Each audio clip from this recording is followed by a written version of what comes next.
Hello అండి, నమస్తే.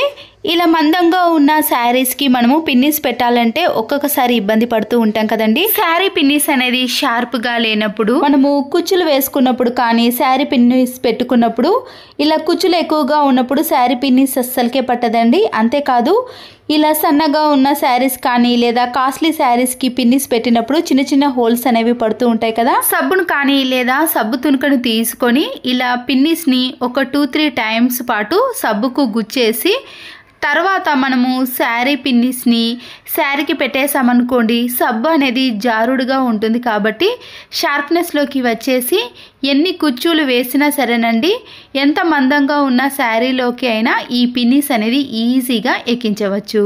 కొన్ని శారీస్కి ఇలాంటి లేస్ ఉన్నప్పుడు కానీ మందంగా ఉన్న శారీస్కి అయినా సరేనండి, ఎంత చిన్న పిన్నిస్నైనా ఇలా కుచ్చుల్లోకి కానీ లేదా హోల్స్ పడకుండా ఉండటానికైనా ఈ టిప్ అనేది యూజ్ అవుతుంది. మరొక యూస్ఫుల్ టిప్, ఒక బౌల్లో కొన్ని వాటర్ని వేసుకొని మంచి సువాసన వచ్చే హారతి కర్పూర బిళ్ళలు ఉంటాయి కదండి, 2 కానీ 3 ఇలా స్మాష్ చేసి పౌడర్ని ఈ వాటర్లో కలిపేసేయండి. దీనితో పాటు ఘాటైన లవంగాలు కానీ దాల్చిన చెక్క ఈ రెండిట్లో ఏదైనా వేసినా సరేనండి, ఘాటుగా ఉన్న వాటిని మాత్రమే వేసుకోవాలి. మనం వేసిన లవంగాలను కొద్దిగా స్మాష్ చేసి వేసామనుకోండి, ఈ వాటర్ కూడా కలర్లో కొద్దిగా చేంజ్ అనేది కనిపిస్తుంది. ఇలా ఒక 2-3 మినిట్స్ పాటు వేసి అలాగే పెట్టేసిన తర్వాత పొడవైన స్టిక్ ఉంటుంది కదండి, లేదా బూజు కర్ర ఏదైనా తీసుకోవచ్చండి, వైపర్ స్టిక్నైనా తీసుకోండి. ఒక క్లాత్ను ఈ వాటర్లో పూర్తిగా తడిపేసి వాటర్ని అంతా కూడా తీసేయండి. పూర్తిగా తీసేయద్దండి, కొద్దిగా తడి అనేది ఈ క్లాత్లో అలాగే ఉంచేసి ఇప్పుడు మనము వైపర్ స్టిక్కి కానీ లేదా బూజు కర్రకు ఈ క్లాత్ను పిన్నిస్ ద్వారా కానీ లేదా రబ్బర్ బ్యాండ్తో ఈ కర్రకు పెట్టేసేయండి. నేనైతే ఇక్కడ బట్టల క్లిప్ని పెట్టేశానండి. 15 డేస్కి ఒకసారి కానీ 1 మంత్కి ఒకసారి బూజు అనేది ఎక్కువగా వచ్చేస్తుందండి. పురుగులు ఎక్కువగా ఉన్నాయనుకోండి, అవి గూడు కట్టి బూజు అనేది ఎక్కువగా తయారవుతుంది కదా. ఈ ఘాటైన స్మెల్కి బూజు అనేది అస్సలకే పట్టదండి. బూజు పట్టడానికి కూడా చాలా నెలలు అనేది ఎక్కువగా తీసుకుంటుంది. మనము ప్రతి నెలల్లో బూజును దులపాల్సిన పని కూడా ఉండదు. అంతేకాదండి, ఈ లిక్విడ్తో మీరు గోడలను కూడా నీట్గా క్లీన్ చేసుకున్నారనుకోండి, గోడలపై ఉండే డస్ట్ కూడా పూర్తిగా పోతుంది. అప్పుడు గోడలు కూడా చాలా నీట్గా కనబడతాయండి. ప్రతిసారి చేయకపోయినా కానీ ఎప్పుడైనా పండగలకప్పుడు ఇలాంటి టిప్ని ఫాలో అయ్యారనుకోండి, ఇల్లు కూడా చాలా నీట్గా మంచి సువాసన అనేది వస్తుంది. బూజు కూడా ఏదైనా ఉన్నా కూడా ఈ క్లాత్కు ఇలా అతుక్కొని వచ్చేస్తాయి. వేస్ట్గా ఉన్న బిర్యానీ బాక్సులు కానీ ఐస్ క్రీమ్ బాక్సులు ఉంటాయి కదండి, వాటిని అలాగే పెట్టేసేయకుండా 2-3 రబ్బర్ బ్యాండ్లను తీసుకొని ఈ బాక్స్కు అడ్డంలో నిలువులో ఇలా ఒక 2 రబ్బర్ బ్యాండ్లను వేసేయండి. అప్పుడు దేనికి దానికి సపరేట్గా ఉంటాయి. ఇలాంటి బాక్సులను మీరు ఎన్నో రకాలుగా యూజ్ చేసుకోవచ్చండి. కిచెన్లో అయితే గ్యాస్ లెటరు లేదా స్పూన్స్, ఫోక్ స్పూన్స్, కొన్ని కిచెన్కి సంబంధించినవి ఎలాంటివైనా ఇందులో పెట్టేసుకోవచ్చండి. నేనైతే ఇక్కడ డ్రెస్సింగ్ టేబుల్లో నూనెను, కోంబును అలాగే స్టిక్కర్ ప్యాకెట్లను మీకు నచ్చినవన్నీ కూడా ఇందులో పెట్టేసుకున్నారనుకోండి, అవి కింద పడిపోకుండా నీట్గా ఉంటాయి. అన్నీ ఒకే దగ్గర ఉంటాయి కాబట్టి ప్రతిదీ వెతకాల్సిన పని ఉండదండి. కింద పడే అవకాశం కూడా ఉండదు. దేనికి దానికి ఇలా నీట్గా సపరేట్గా ఉంటాయి. ఎక్స్పైర్ అయిపోయిన ట్యాబ్లెట్ షీట్స్ కానీ లేదా వేస్ట్గా ఉన్న ట్యాబ్లెట్ షీట్స్ ఉంటాయి కదండి, ఈ ట్యాబ్లెట్ షీట్స్ ఉంటే సరిపోతుందండి. ఎవరైనా నిడిలోకి దారాన్ని ఈజీగా ఎక్కించవచ్చు. వీడియోలో చూపించిన మాదిరిగా ట్యాబ్లెట్ షీట్స్ యొక్క చివరి కొన భాగాన్ని కొద్దిగా మాత్రమే కట్ చేసుకోవాలి. తర్వాత ఇలా కట్ చేసుకున్న కొన భాగానికే మరొకసారి ఇలా కట్ చేసుకున్నామనుకోండి, అక్కడ కూడా ఇలా షార్ప్గా ఉంటుంది. ఈజీగా దారంని మనము ఎక్కించవచ్చు.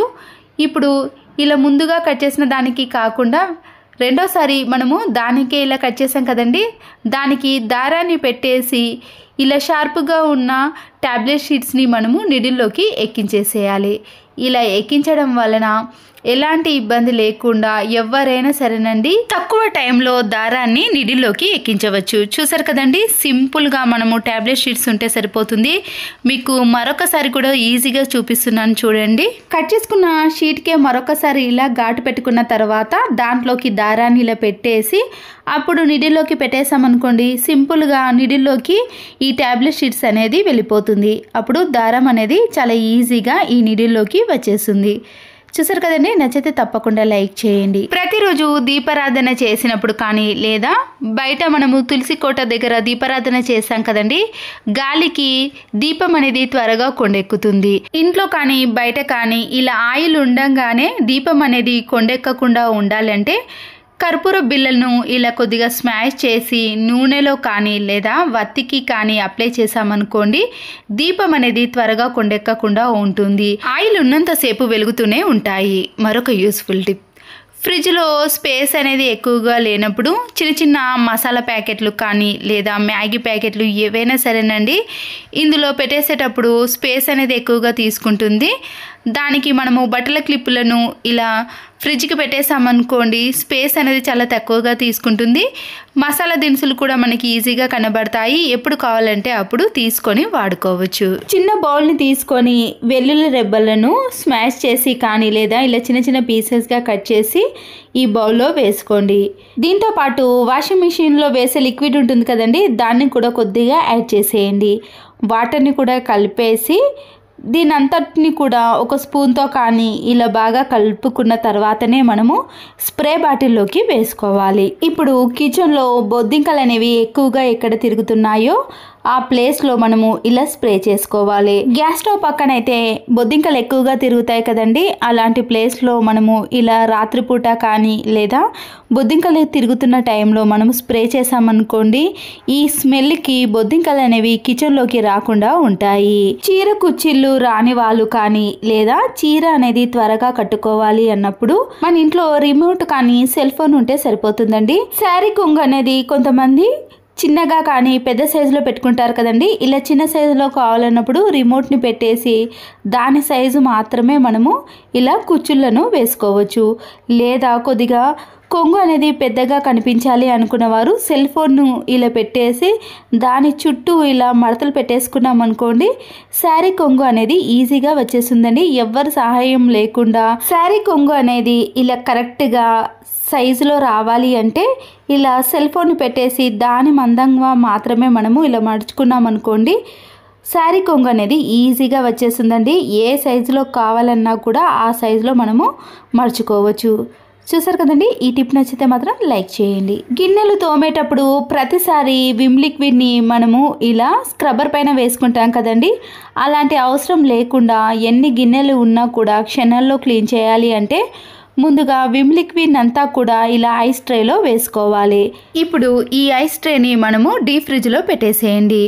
ఒక 4 అవర్స్ కానీ 5 అవర్స్ తర్వాత ఇలా గట్టిగా తయారవుతుందండి. ఆ తర్వాత మనము ఎప్పుడైనా గిన్నెలు ఎక్కువగా ఉన్నప్పుడు త్వరగా క్లీన్ చేసుకోవాలంటే ఐస్ క్యూబ్స్ ఉన్నట్టు వీటిని కూడా 1 కానీ 2 కానీ మన గిన్నెలను బట్టి వీటిని తీసుకొని ఒకేసారి అన్ని గిన్నెలను క్లీన్ చేసుకోవచ్చు. ప్రతిసారి లిక్విడ్ని స్క్రబ్బర్ పైన వేసుకోవాల్సిన పని ఉండదండి. ఎన్ని గిన్నెలు ఉన్నా సరేనండి, మనకి కావలసినప్పుడు ఇలా ఫ్రిడ్జ్లో నుంచి ఐస్ క్యూబ్స్ లాగా తీసుకొని గిన్నెలను క్లీన్ చేసుకుంటే నీట్గా ఎలాంటి స్మెల్ లేకుండా ఉంటాయి. ఫ్రిడ్జ్లో ఐస్ క్యూబ్స్ లాగా ఉంటాయండి, మనం క్లీన్ చేసుకుంటే కూడా చాలా నీట్గా షైనింగ్లోకి వస్తాయి. మన పని కూడా చాలా సులువైపోతుంది. హ్యాంగర్కి టవల్స్ కానీ షర్ట్స్ కానీ ఏవైనా వేసి ఆరబెట్టుకోవాలన్నప్పుడు ఇలా హ్యాంగర్కి మధ్యలో ముడతలుగా వచ్చేస్తుందండి. ఆరిపోవటం కూడా చాలా టైం తీసుకుంటుంది కదా. ఇలా హ్యాంగర్ పైన బట్టలు ఆరేసేటప్పుడు ముందుగా టవల్స్ అయినా సరేనండి, ఎలాంటివైనా సరే, ఇక్కడ ఒకటి చూపిస్తున్నాను చూడండి. ఎక్కువగా ఉన్న దాన్ని ఇలా మడుచుకున్నాక 2 వైపులా కూడా దీన్ని ఇలా పై వరకు తీసుకెళ్ళాలి.